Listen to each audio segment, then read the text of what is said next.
欢迎收看《家国纵横》，我是康凯。今年的2月，正是中国爆发新型冠状病毒疫情最为严重的时期。许多在中国的外籍人士或者是中国人，他们都想方设法，希望能够离开中国。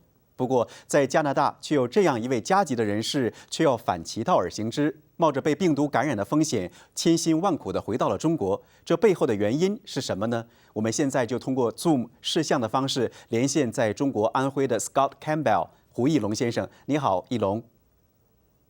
你好, thank you for having me. So you chose to go back to China during the mid-February when is the pandemic is very seriously happening in China. Tell us the reason why. Yes, this year I had to return to Canada to spend some time with my grandmother who was quite ill. And at the time, we had not heard of anything about COVID. And shortly after returning to Canada, the outbreak broke out. And it was a very stressful time for me because my Chinese family, my wife, my two sisters-in-laws, they were all here. And I really wanted to get back to my family. So that time I had to make a very difficult choice between do I stay in Canada, which was incredibly safe at the time, or do I return to be with my family during a very difficult time? Mm-hmm. And I thought that family was the most important thing, and being with my family was the best thing that I could do. Yeah, you made very right choice, and your action totally is very brave. And tell us what experience during the journey back to China, what you impressed you the most? Yes, I was very scared when I was returning, just based off the nature of what was happening. And when I got to Pudong, it was like a ghost town. There was one person in front of me in the lineup, and going on the highway out of Shanghai, it was desolate. All the lights were off. There was no cars. And I had to make it all the way from Shanghai to Anhui, Shenzhen. And throughout my travels, I had to go through quite a few checkpoints, but they were very well set up. Quite a few of them, they had English translators available, which I was surprised at. But the medics and the police officers, they were very polite. They were very helpful, and very professional in what they had set up to prevent the spread of the virus. So I was very impressed with the reaction that the Chinese government took. Mm-hmm. You mentioned earlier that you experienced a few checkpoints. So at each single checkpoint, what they went through, what did they check, and how long did the check take? Different checks took different amounts of time. Sometimes they actually made me to get out of the car to do temperature checks, etc. Other times they just checked documents such as my passport to see when I had entered the country.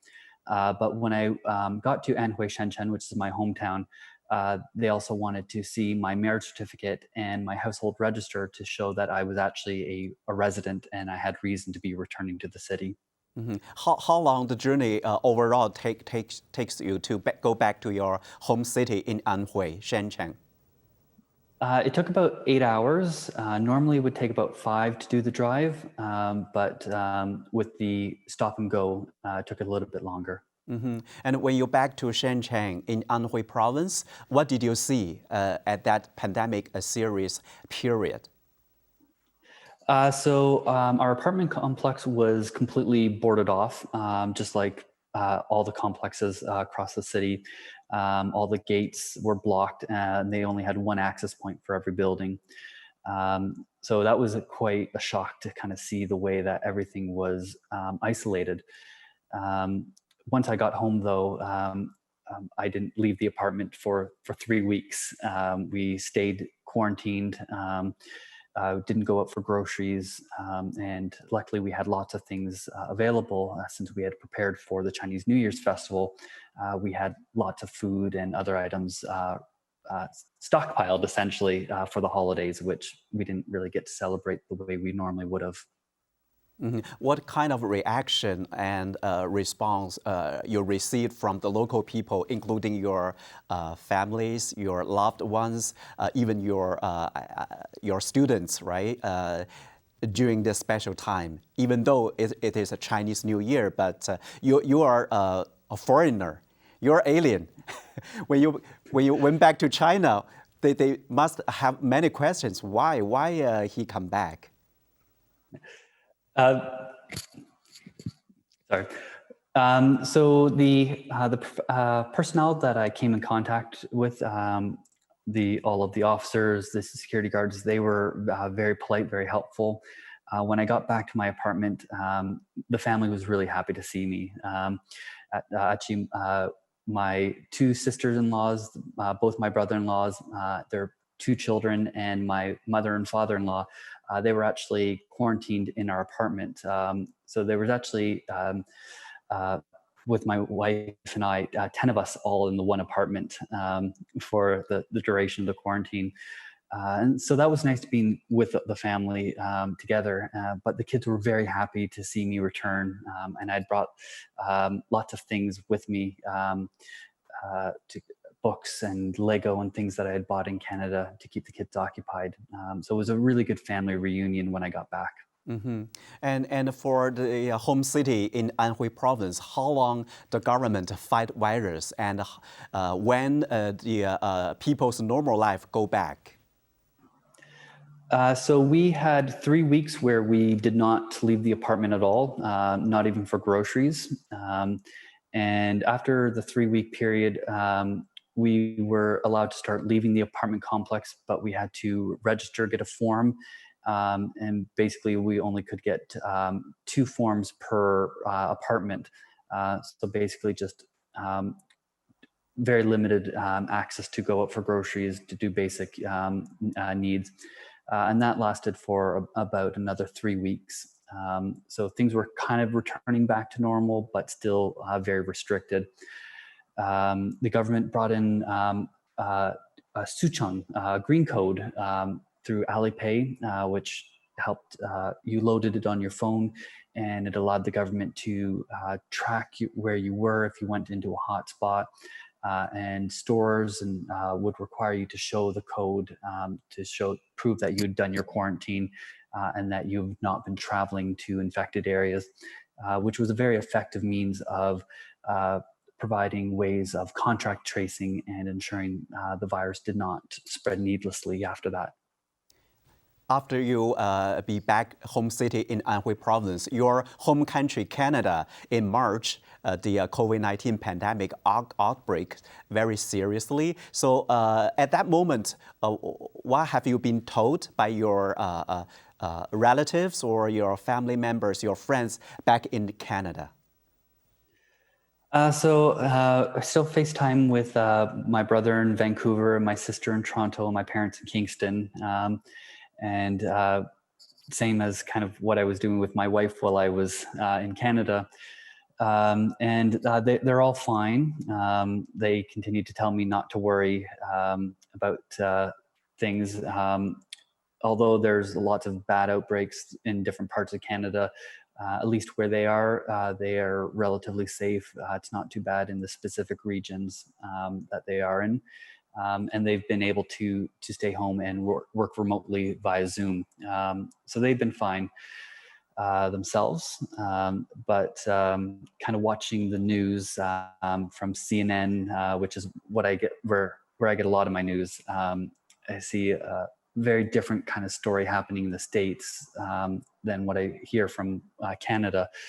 And so some of the news can be quite troublesome and worrying, but at least what I hear from my family and friends is much more comforting. Even though there is lots of debate regarding to the handling of the coronavirus compared with the government of China, and from your impression, what's your comments so far? Because right now here in Ontario, for example, every day the confirmed case still around 200. Yesterday is a little bit higher. So what's your comments? Well, I believe China has been quite transparent, to be honest. They invited the WHO. They took actions ahead of what the WHO's recommendations were. And they put in very strict quarantine measures to prevent the spread, to protect the rest of the world from the spread of this virus. So I think China did very good with their response.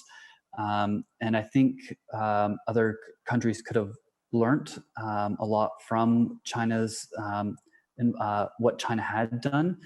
But I think a lot of other nations were not quite as willing to make the sacrifices that China did, to put in such strict quarantine measures as early as they did.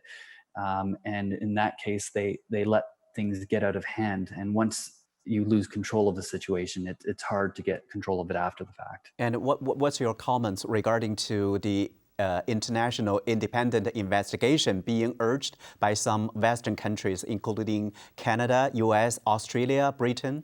What's your opinion for that?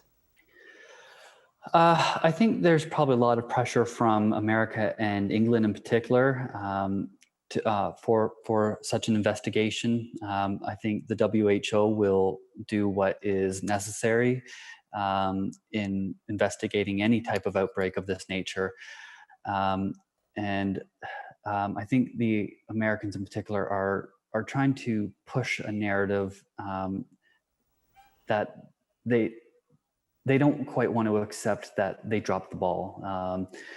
And I don't quite think the kind of aggressive tone that they've been taking is appropriate. I think it's very hypocritical in many ways.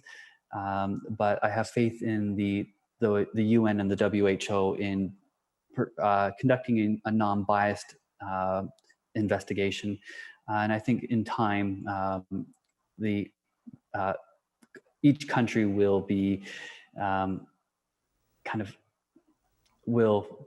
we'll see how each country has done in the grand scheme of things, and history will paint a picture. Yeah, thank you so much, Scott. I have to cut you here because our time is over. Thank you so much, and wish you and your loved ones back in China stay safe, stay healthy, and stay well. Thank you so much. All right, thank you very much for having me. 感谢各位观众收看这一期的家国纵横。那么，如果你想重温这个节目的话呢，也可以登录城市电视的网站，进入节目重温，点击家国纵横的链接就可以了。感谢您收看这一期的节目，我们下期节目再会。